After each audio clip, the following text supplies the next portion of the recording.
welcome and thank you all for being here for the day today. And if you've not finished eating, please continue to eat. Like any good ventriloquist act, I can talk while you eat.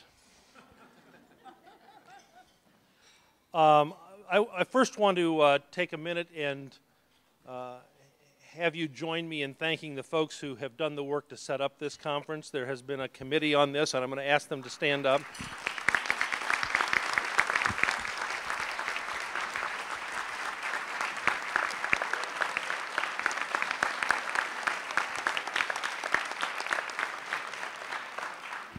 This academic conference has gotten better and better over the last 3 years, and I don't think it has anything to do with my role. Elaine Sobchak, in particular, in the back of the room in the green dress here, who really takes care of all the logistics for this, which is much more than any of us want to think about. Thank you.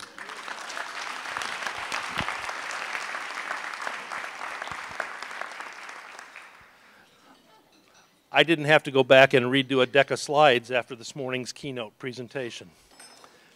But I do want to build off it a little bit, and I want to bring it back to us because there's so much about the message this morning that is frightening and challenging and exciting. And I want to spend a few minutes talking about that and then take some questions or take some comments as well. We have about 10 minutes here before I have to introduce your afternoon speaker.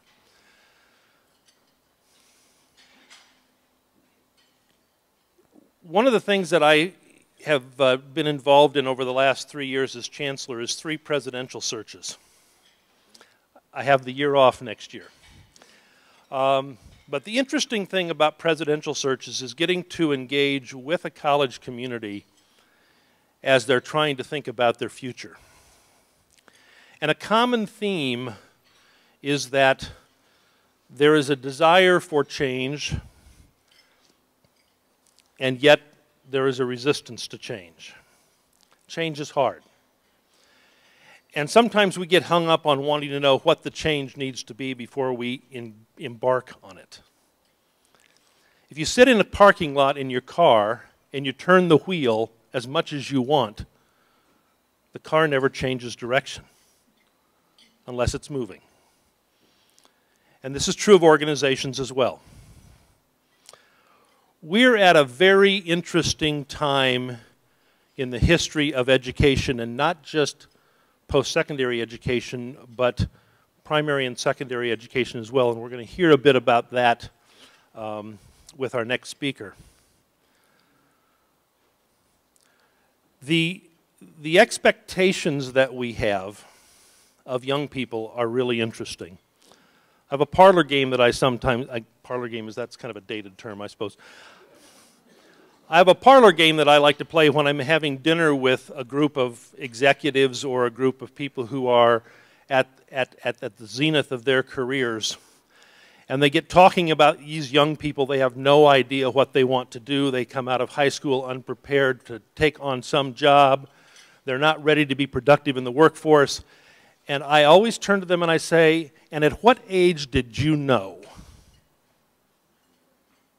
And it's never 16 or 18 or 20 or 25 or 30 usually. But the pace of change that we're facing in this world and the global competition that we face means there's an acceleration of so many things. We expect kids to grow up faster, yet we don't want them to grow up too fast. And we're caught in the middle of that. But the fact of the matter is that the students who come in our door this coming fall are going to exit, hopefully successfully, into a world that is dramatically different than the one they entered into our doors with.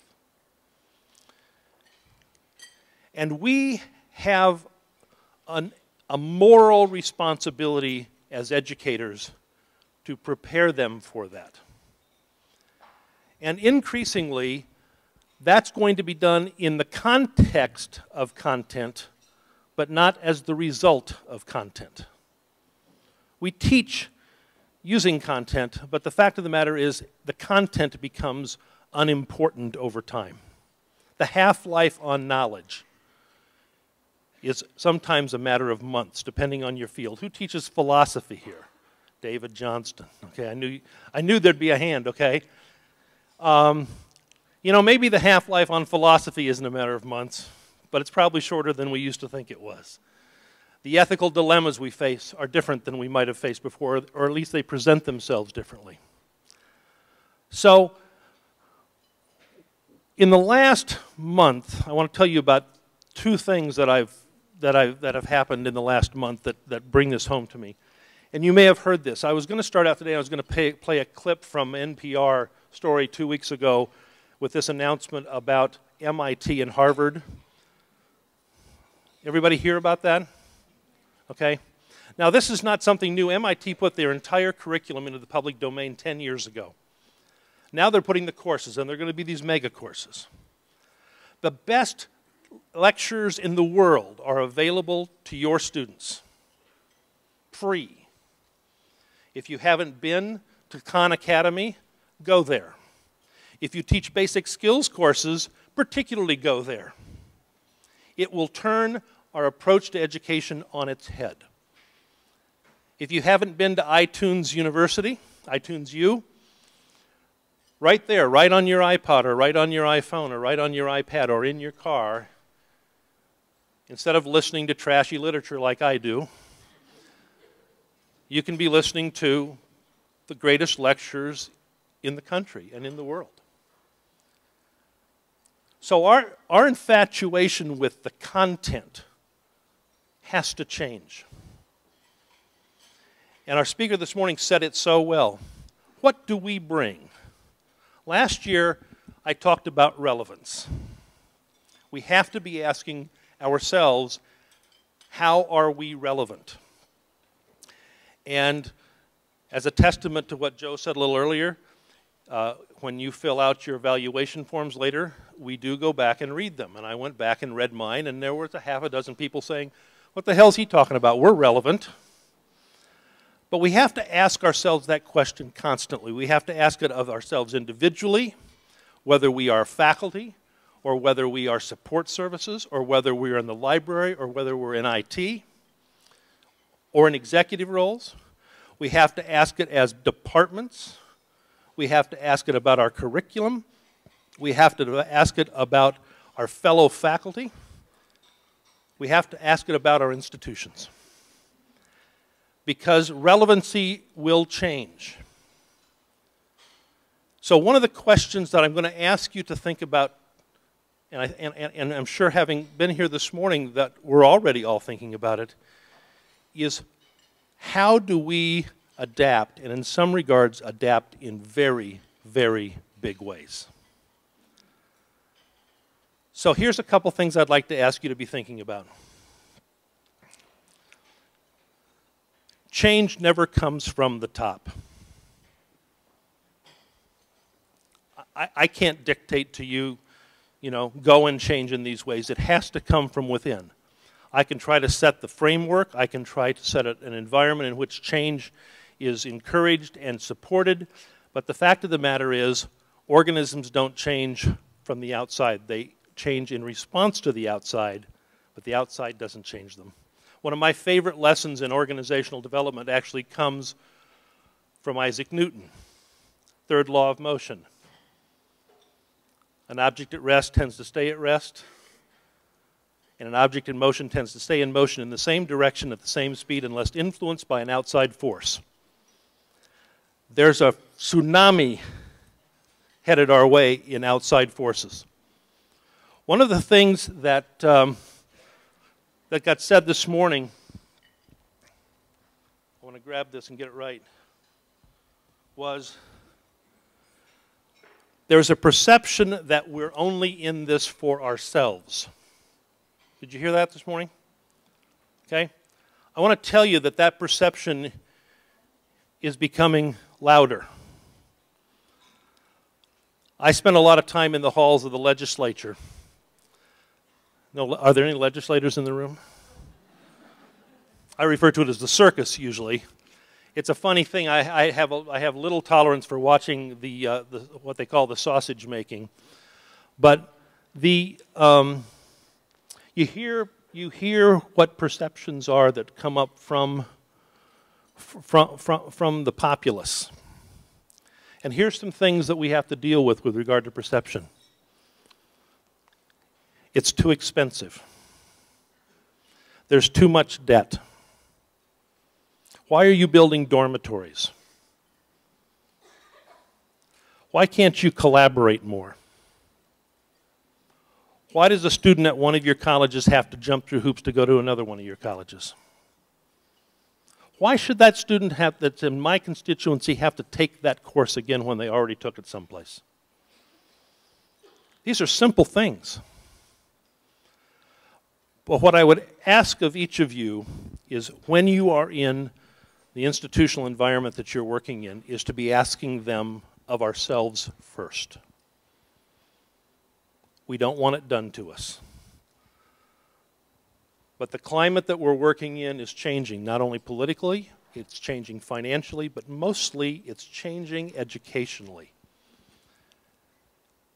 So I would ask you to be tackling in departments, in your own courses, in your student services areas, within your whole college community, within the state colleges community, okay, how do we step out of our comfort zone, get the car moving so that as we turn the wheel, we're changing directions. We won't find our direction immediately.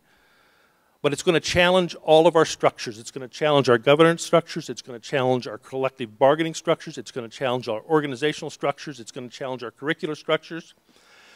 But the opportunity is this. We do not have to be constrained any longer by the content. How many times have we said, well, we can't offer that program to this student or that emphasis to this student because we don't have the ability to do that or the capacity to do that? That can be gone. It can be incredibly liberating.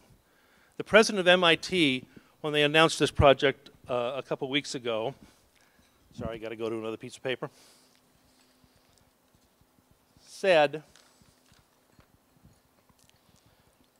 Susan Hockfield is her name, online education, and she was referring to what MIT and Harvard are going to do, is not the enemy of residential education, but rather a profoundly liberating and inspiring ally.